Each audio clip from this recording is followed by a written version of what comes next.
여러분들께서는 이 갈릴리 호수의 넓이가 얼마나 될 거라고 생각하고 계셨습니까? 지금까지 이 갈릴리 호수는 이 길이가 21km입니다. 위에서 아래까지. 그리고 수평으로 가로로 재면 12km입니다. 그래서 분명히 해발 268m, 그러니까 바다 수면보다 300m 가까이 낮습니다.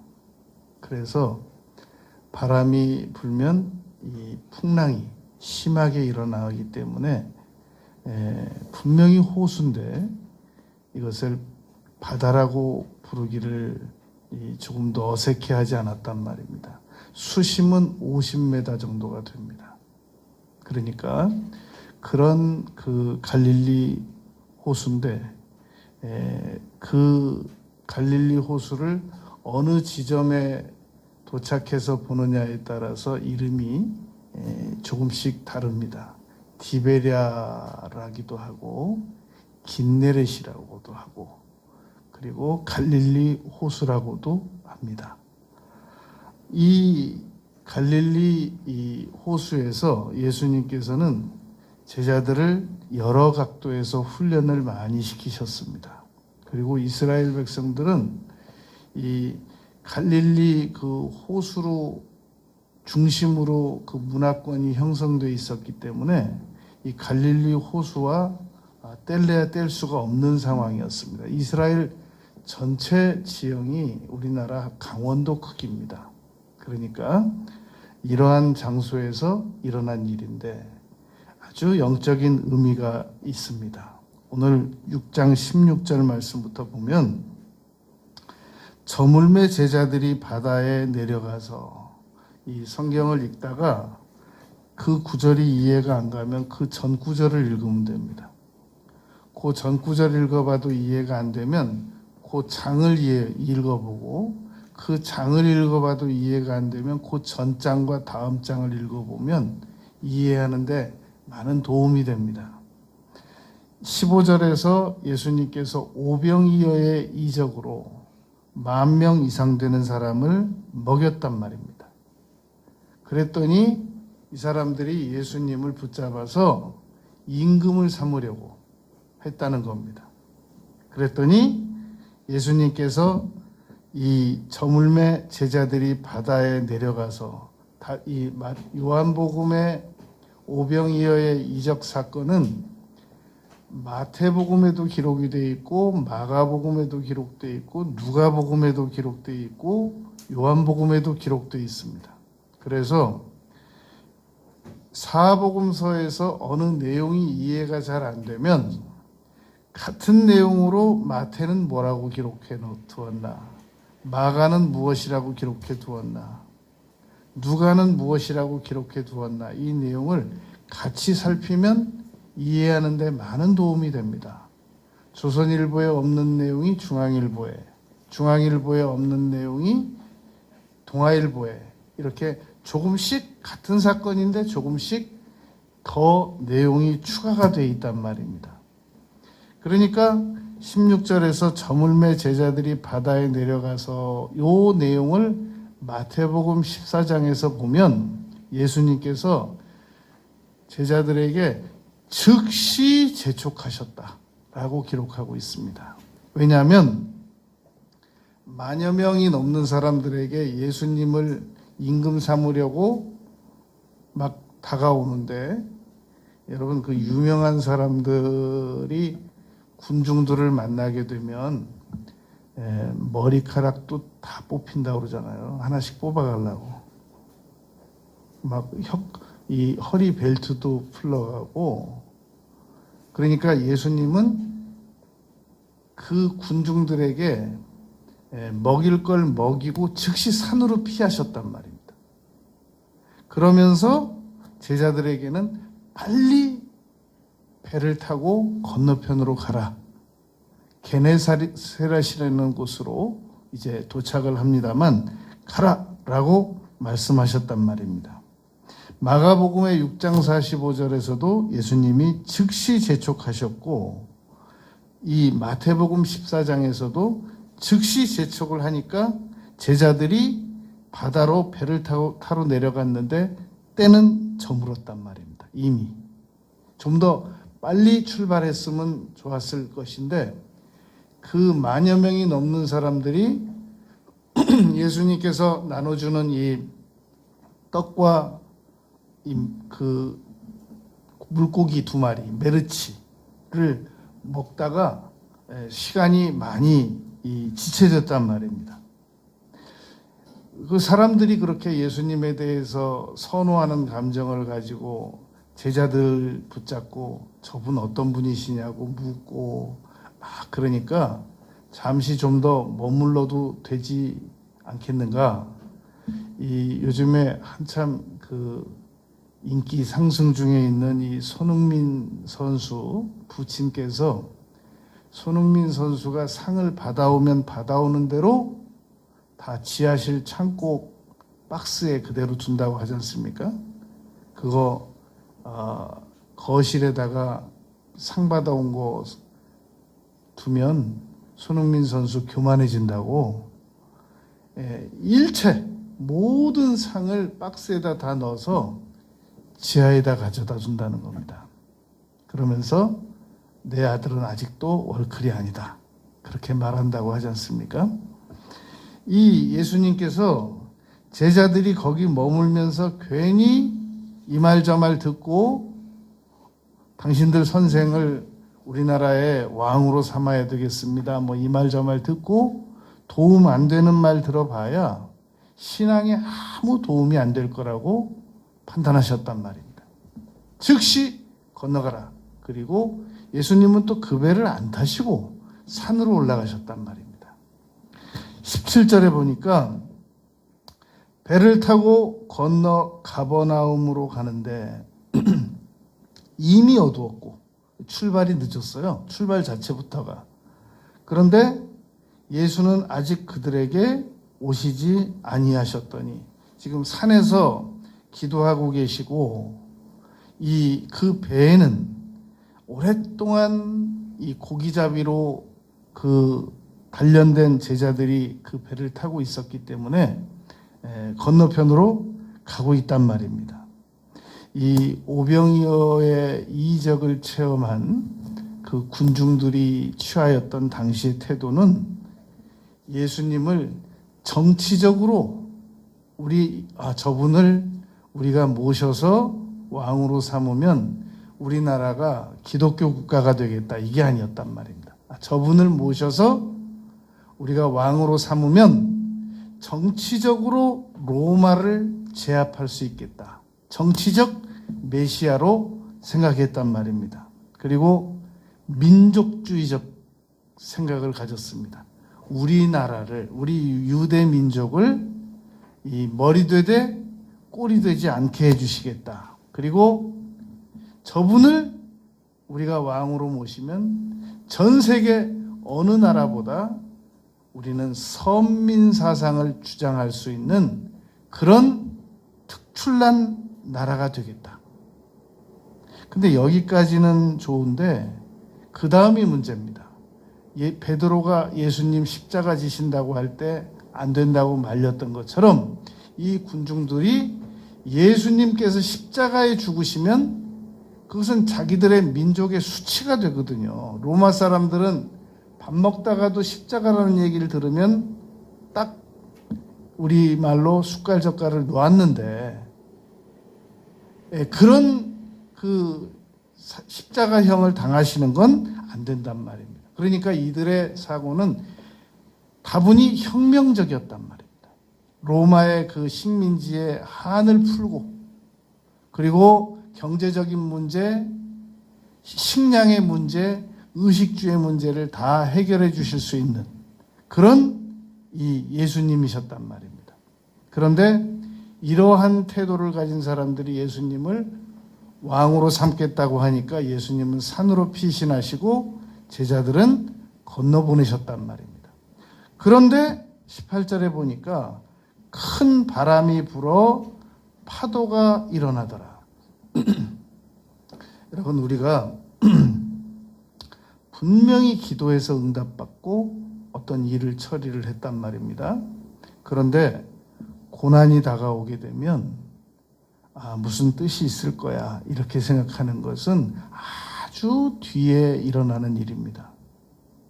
분명히 기도하고 하나님의 뜻이려니 하고 이 일을 처리했는데 막 고난이 연속 다가오면 심한 배반감을 느낍니다. 아니, 하나님 어떻게 나한테 이러실 수가 있으시죠? 그리고 거절감도 느낍니다. 그리고 감사보다는 원망과 불평이 막 이렇게 치받쳐 올라온단 말입니다. 이것이 그 사람이 신앙이 부족해서가 아니라 보편적인 신앙인들의 특징이 된단 말입니다. 이 6장 18절 말씀을 마태, 마가, 누가복음에서 이렇게 비교 분석을 해보면 이때 당시 시간은 사경이었습니다. 새벽 3시부터 6시 사이였던 겁니다. 이스라엘 사람들은, 유대인들은 이 시간을, 밤 시간을 3경으로 나눕니다. 1경, 2경, 3경. 그런데 로마 사람들은 하나 더 구분을 지어서 4경으로 나눕니다. 이때가 4경이었다라고 마태복음과 마가복음에 기록하고 있단 말입니다. 그런데 어두운데 거기다가 바람이 불어서 파도까지 일어난단 말입니다. 여러분, 바다 깊이 들어가면 낮에 가도 무서워요. 주변에 아무도 없으면. 그런데 밤인데 얼마나 더 무섭겠습니까? 이런 상황에서 지금 가고 있는 겁니다. 이 미국에서 만든 아파치 헬기는 600억에서 한 대에 600억에서 1000억 정도 간다고 합니다. 그 아파치 헬기 한 대에 배선만, 그 안에 들어간 배선만 12kg 분량이라는 겁니다. 이 아파치 헬기를 운전하는, 조종하는 그 조종사 얘기를 들어봤더니 할 게 없답니다. 딱 아파치 헬기 들어가서 내비게이션 맞추고 이 파워 키면, 시동 딱 걸면 비행기가 알아서 떠서 알아서 내비에 맞춘 대로 목적지까지 정확하게 도착한다는 겁니다. 그런 아파치 헬기로 제자들이 지금 바다에서 고통당하고 있는데 찾아낼 수 있겠습니까? 없겠습니까? 오늘날 바다에서 이 구조 요청이 와서 해경이 출발하면 실질적으로 현장에 가서 못 찾기가 10건이면 1건 찾는다는 겁니다. 물로 떠내려가고 어느 지점이 정확하게 워낙 넓어가지고. 그런데 오늘 예수님께서는 정확하게 한 번에 찾아가십니다. 내비게이션도 없고 제자들이 수신 연락을 한 것도 아니고, 우리가 지금 힘들어서 주님 빨리 오셔야 되겠습니다 라고 말씀한 것도 아닌데 산에서 상황을 감지하시고 한 번에 찾아가셨단 말입니다. 6장 19절에 보면 제자들이 노를 저어 10여리쯤 가다가 출발 지점에서 5km를 갔다는 말입니다. 10여리쯤 갔다가 예수님께서 바다 위로 걸어서 배 가까이 오신단 말입니다. 우리는 이런 내용을 보면 주변에 사방이 불빛이니까 그래도 밤에 예수님께서 바다 위로 걸어오시면 어느 정도는 윤곽이 파악이 되지 않겠는가. 여러분, 바다는 가로등이 없는 곳입니다. 그리고 한밤중입니다. 캄캄해서 옆 사람도 잘 안 보이는 상황이란 말입니다. 그런 상황에서 누군가가 걸어오고 있다는 겁니다. 예수님께서 이전에 바다 위를 한 번이라도 걸어서 자기들에게 도착하신 일이 있다면 예수님이실 거야 라고 파악하겠지만 전에 그런 일도 없었단 말입니다. 그리고 사전 통보도 없으셨단 말입니다. 얼마나 무서웠겠냔 말입니다. 왜냐하면 당시 사람들은 바다에는 항상 이 악령들이 출몰한다라고 믿고 있었단 말입니다. 이 예수님의 제자들은 고기 잡는 사람들이었기 때문에 고기 잡는 사람들은 바다에, 그러니까 고기 잡는 사람들이 항상 바다에 고기 잡으러 나가면 용왕님한테 뭘 바친다고 그러잖아요. 이건 전 세계적인 현상이란 말입니다. 그러니 예수님께서 가까이 오실 때 기뻐하기보다는 두려워하거늘, 19절에 두려워할 수밖에 없었단 말입니다. 그런데 잠시 후에 바다가 잔잔해지고 예수님께서 배 위에 오르셨을 때는 더 많이 놀랐습니다. 예수님께서 바다를 걸어서 자신들에게 오셨을 때보다 예수님께서 풍랑을 잠잠케 하시면서 배 안으로 들어오셨을 때는 더 많이 놀랐단 말입니다. 지금 요한은 이 내용을 기록해 놓은 것이 사도 요한이란 말입니다. 요한복음을 쓴 이 자리에 제자들이 포함되어 있었기 때문에 요한이 직접 이 일을 체험하고 요한이 직접 기록한 것이란 말입니다. 그런데 마태복음 14장에 보면 마태는 이때 당시 베드로가 배 안에서 예수님에게 소리를 쳤다는 겁니다. 만일 주시어든 저를 오라 명하소서라고 마태복음 14장에서 분명히 이 요청을 예수님에게 했단 말입니다. 그랬더니 예수님께서 이 풍랑이 일어나는 상황에서 오라라고 베드로에게 또 답을 하셨단 말입니다. 그러니까 여러분, 이 제자들이 물 위로 예수님께서 걸어오실 때 자신을 도우려 오는구나, 우리를 도우려고 오는구나. 제가 지금까지 수없이 많은 그 동물들 그 프로그램을 봤거든요. 동물들 그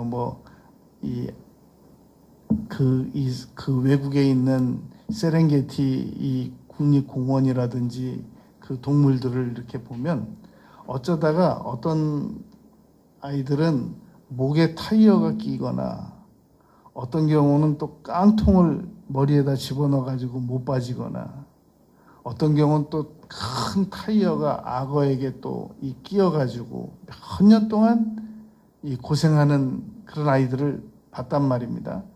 한 마리도 내 도와주세요로 가만히 있질 않습니다. 전부 자기를 해하려고 하는 줄 알고 막 이리 뛰고 저리 뛰고 도망가고 그런단 말입니다.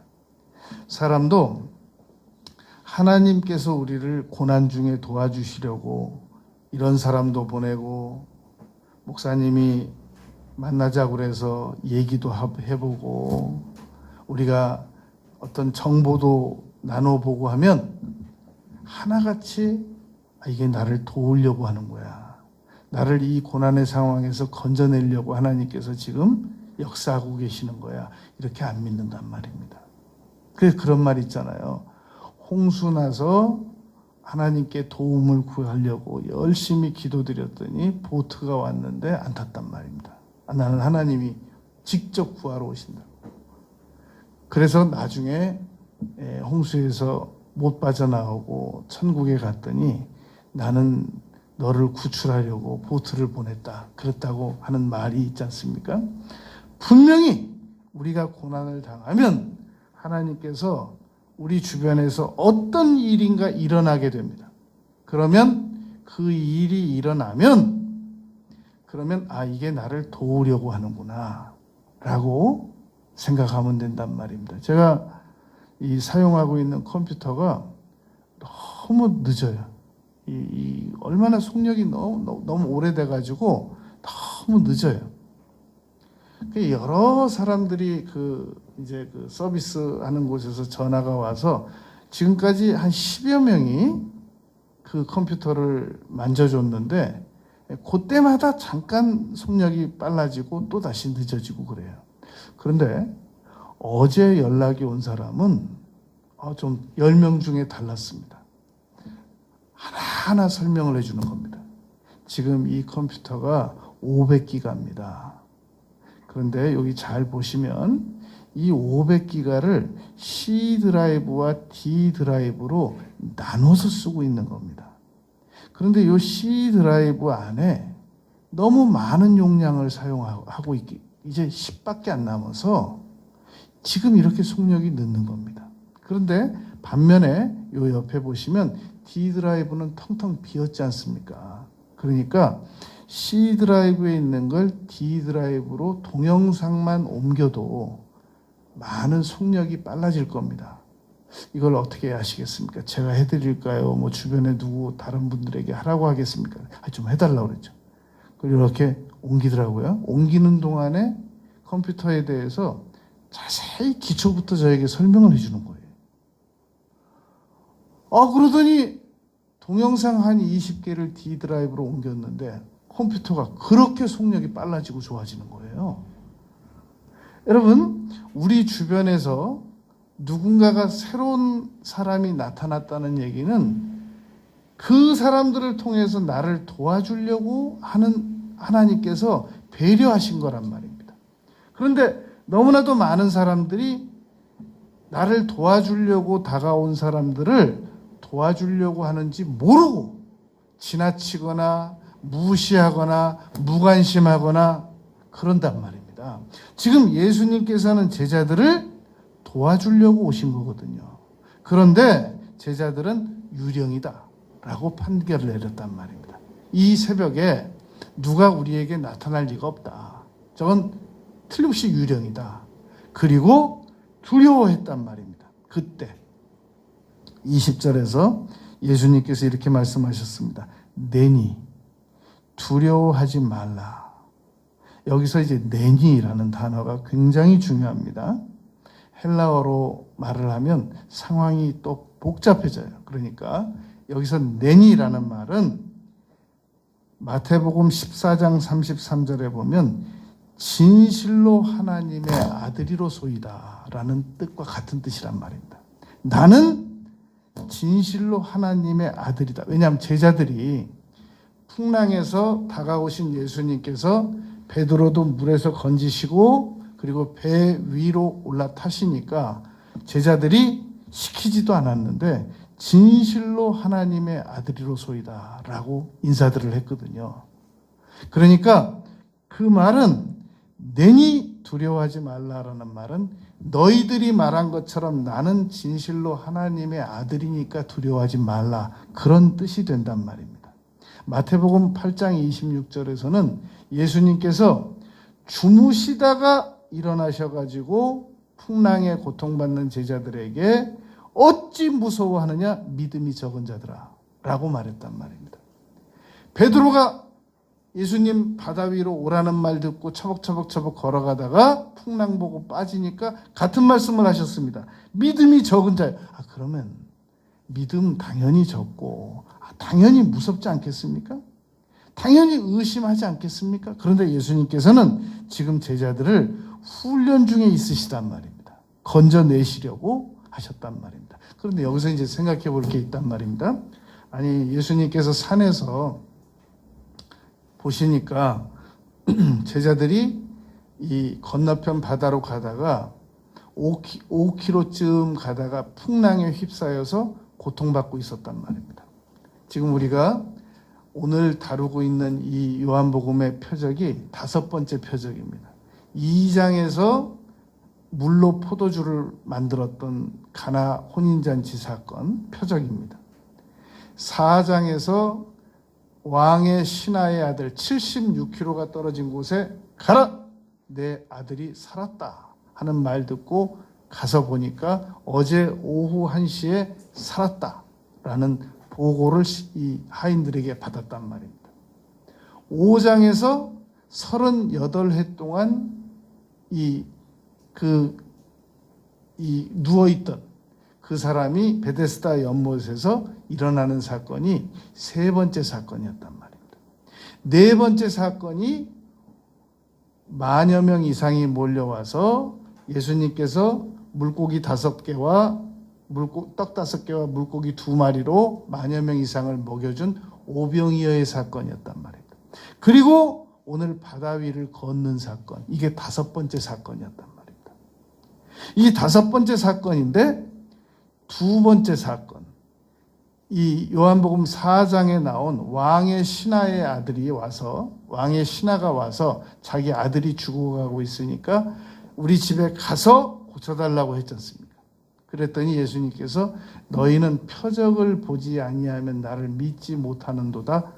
가라, 내 아들이 나았다 라고 해서 보냈더니 나았단 말입니다. 그렇다면 산에서 제자들이 지금 풍랑에 의하여 고통을 받고 있으니까 그냥 가실 거 없이 바로 그냥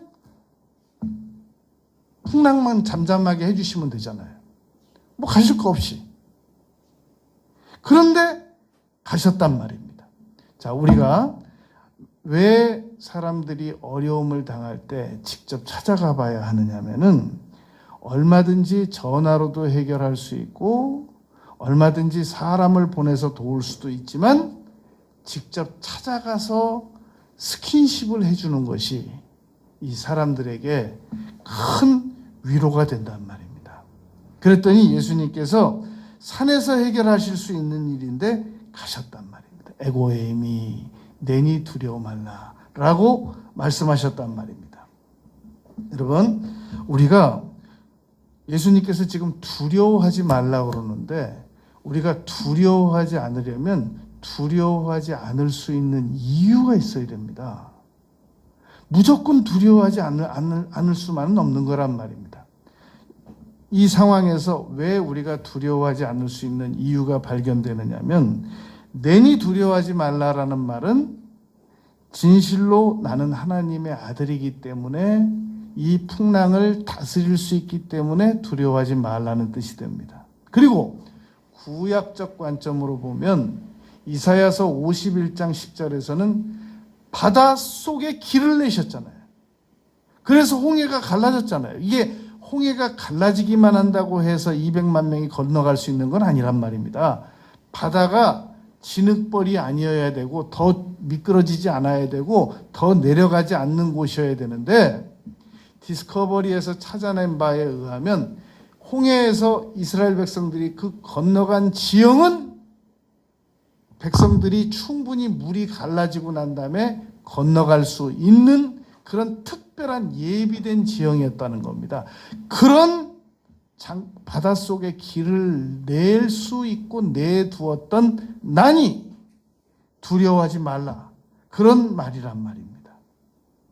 아무 이유도 없이 무조건 그냥 두려워하지 말라라는 말이 아니란 말입니다. 우리는 앞으로 살아가다가 두려운 상황이 다가오면 예수님께서 그 풍랑에서 제자들에게 내가 왔으니까 두려워하지 말라. 에고에이미라고 말씀하신 것처럼 오늘 내가 지금 이 고난을 겪고 있는 이 풍랑에 예수님께서 걸어오셨을 것이기 때문에 나는 두려워하지 않아도 된다라고 하는 당위성을 생각할 수 있단 말입니다.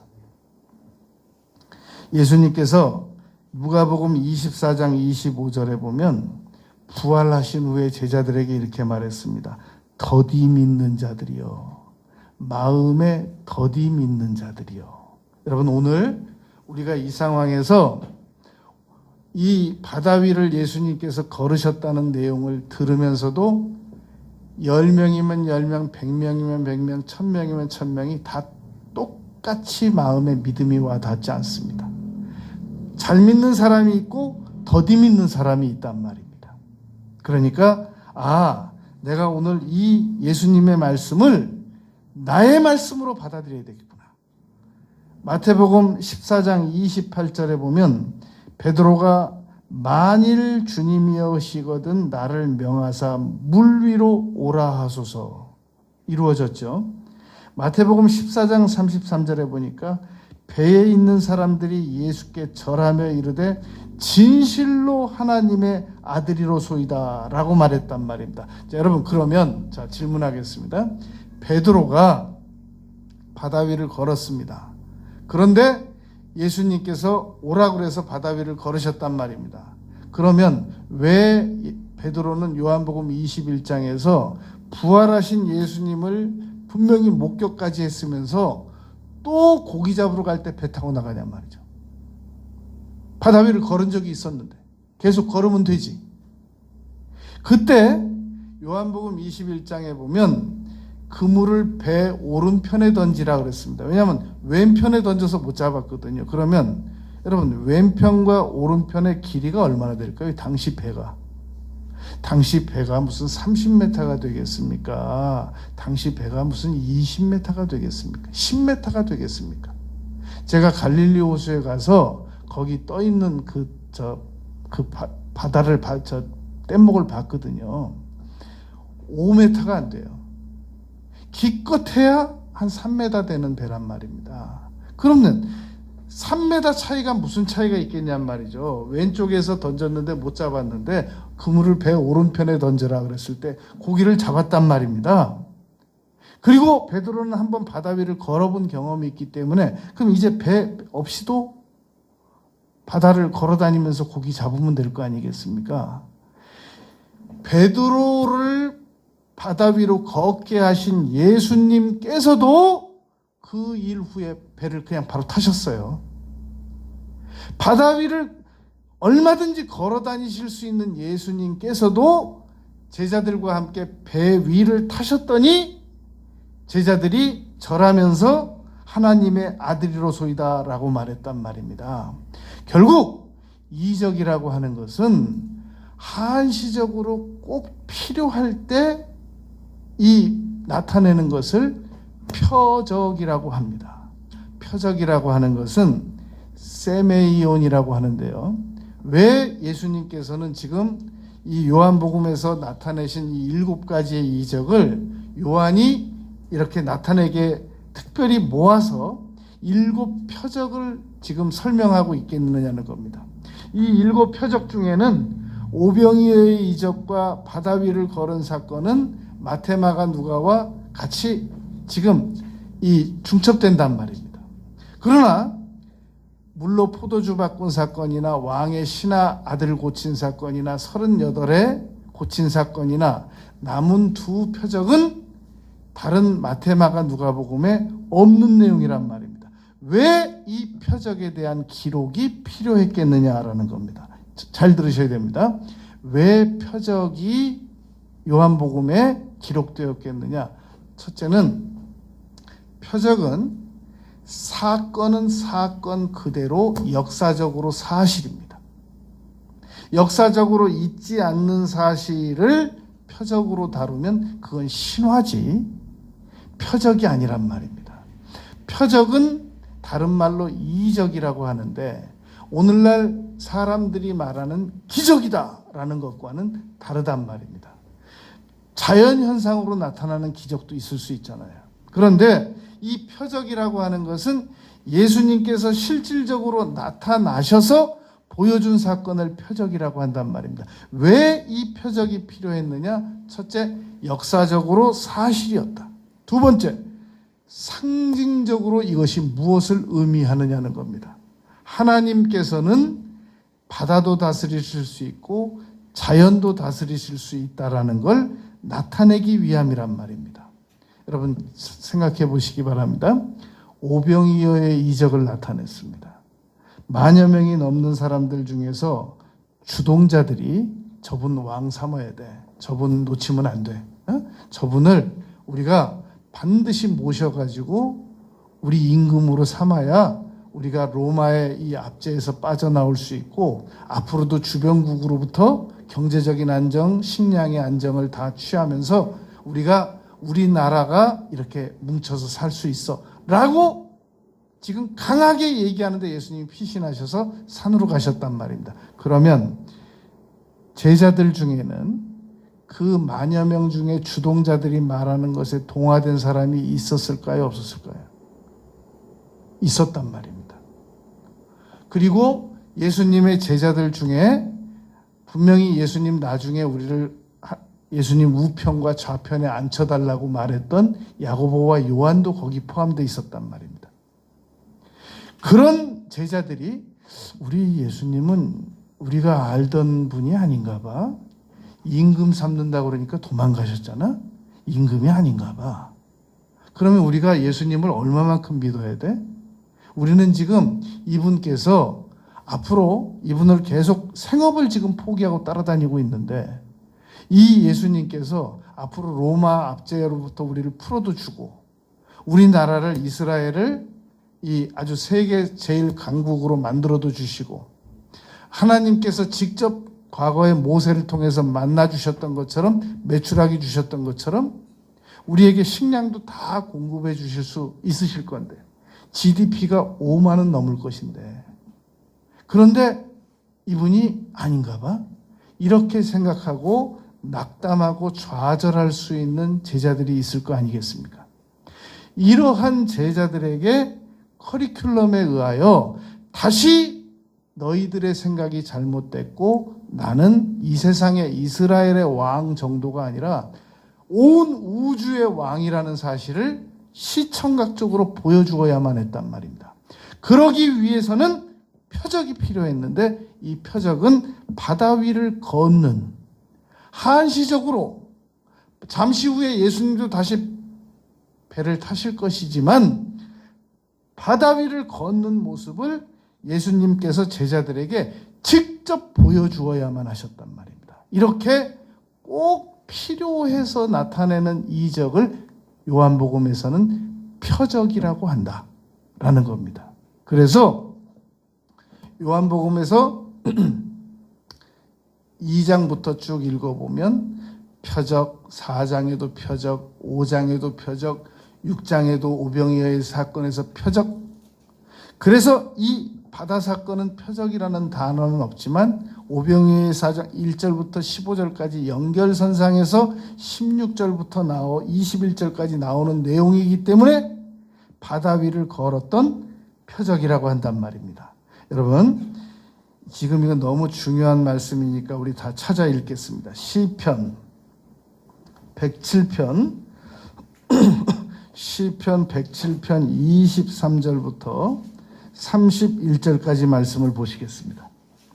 시편 107편 23절부터 31절까지 말씀을 보면 23절에 배들을 바다에 띄우며 큰 물에서 일을 하는 자는 24절에 여호와께서 행하신 일들과 그의 기이한 일들을 깊은 바다에서 보나니 25절 여호와께서 명하신즉 광풍이 일어나 바다 물결을 일으키는도다. 26절에 그들이 하늘로 솟구쳤다가 깊은 곳으로 내려가나니 그 위험 때문에 그들의 영혼이 녹는도다. 그들이 이리저리 구르며 취한 자같이 비틀거리니 그들의 모든 지각이 혼돈 속에 빠지는도다. 28절 이에 그들의 고통 때문에 여호와께 부르짖음에 그가 그들의 고통에서 그들을 인도하여 내시고 29절 광풍을 고요하게 하사 물결도 잔잔하게 하시는도다. 30절 그들이 평온함으로 말미암아 기뻐하는 중에 여호와께서 그들이 바라는 항구로 인도하시는도다. 31절 여호와께서 인자하심과 인생에게 행하신 기적으로 말미암아 그를 찬송할지로다. 여러분 시편 107편 23절부터 31절까지 말씀은 어쩌면 훗날 예수님의 제자들이 갈릴리 호수에서 풍랑을 만나서 고생할 것을 예견이나 한 듯이 아주 그 상황을 그대로 그 오래전에 이 일이 일어나기도 전에 기록해 두었단 말입니다. 하나님께서는 우리가 당하고 있는 이 고난적인 일들, 우리 인생에게 다가오는 일들이 다 구약시대나 예수님 당시 시대나 지금 시대나 앞으로 우리 후손들에게나 다 동일하게 다가온다는 말입니다.